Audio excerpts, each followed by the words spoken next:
Hello everyone, আসসালামু আলাইকুম। খুব সহজ এবং ট্রেডিশনাল একটা পিঠার রেসিপি শেয়ার করব। এর চেয়ে সহজ কোনো রেসিপি হয় না, খেতে অসম্ভব মজা, খুবই মচমচে আর সারা বছর রেখে এটা খাওয়া যায়, সংরক্ষণ করা যায়। আর আজকে আমি যেভাবে বানাবো সেটা আমরা যেই চালের ভাত খাই সেই চাল দিয়ে আর পানির বোতল হলেই এই পিঠাগুলো বানানো যাবে। তো চলুন কিভাবে বানাতে হয় দেখে নিই। তার আগে দেখে নিন এই পিঠাটা কতটা মচমচে। চাল নিয়েছি 1 কাপ, পানি দিয়ে ভালো করে কয়েকবার ধুয়ে 2 ঘন্টার জন্য পানিতে ভিজিয়ে রাখতে হবে। 2 ঘন্টা পর চালগুলো ফুলে বড় বড় হয়ে যাবে আর খুব নরম হয়ে যাবে, তাহলে খুব সহজে ব্লেন্ডারে ব্লেন্ড করতে পারবো।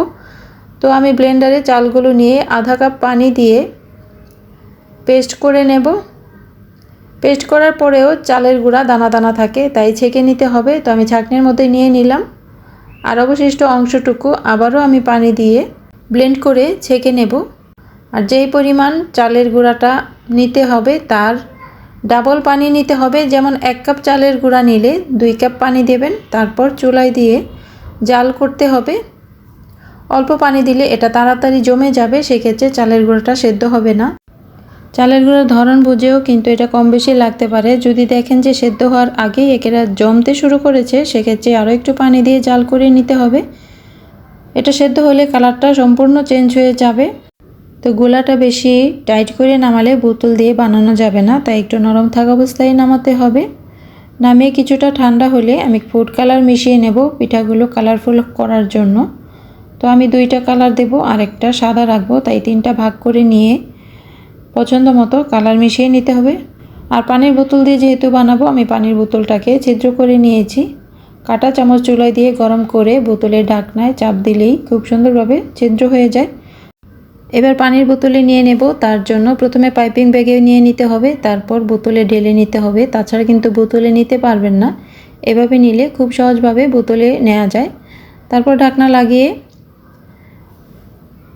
পিঠাগুলো বানিয়ে নিতে হবে। বানানো খুবই সহজ, হাত দিয়ে বোতলে চাপ দিলেই খুব সুন্দর মতো পড়তে থাকে। তো ছোট পিঠা বড় পিঠা যেরকম খুশি বানিয়ে নিন, পাতলা কিংবা মোটা, তবে মোটা মোটা করে দিলেই বেশি সুন্দর হয়। তো আমি পাতলা করে বানিয়ে ফেলেছি, তারপরে অনেক সুন্দর হয়েছে পিঠাগুলো।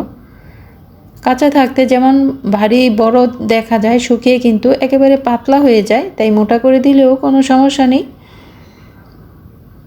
আর বানানো খুবই সহজ, অল্প পরিমাণ গুলা দিয়ে অনেকগুলো পিঠা হয়।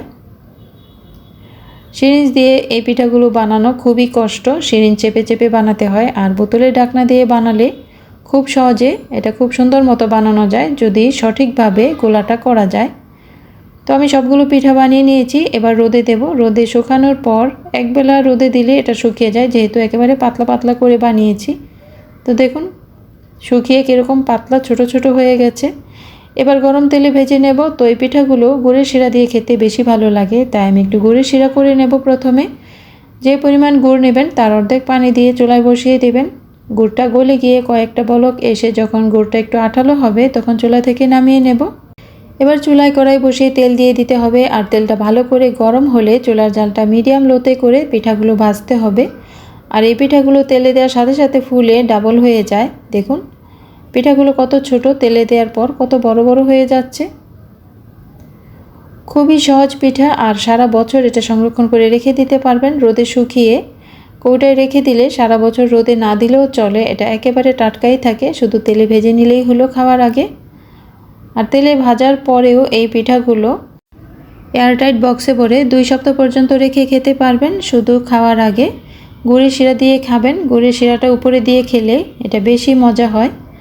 আর পিঠাগুলো পুরোই একটা ম্যাজিকের মতো। দেখুন একেবারে ছোট ছোট পিঠা তেলে দেওয়ার সাথে সাথে ফুলে বড় বড় হয়ে যাচ্ছে।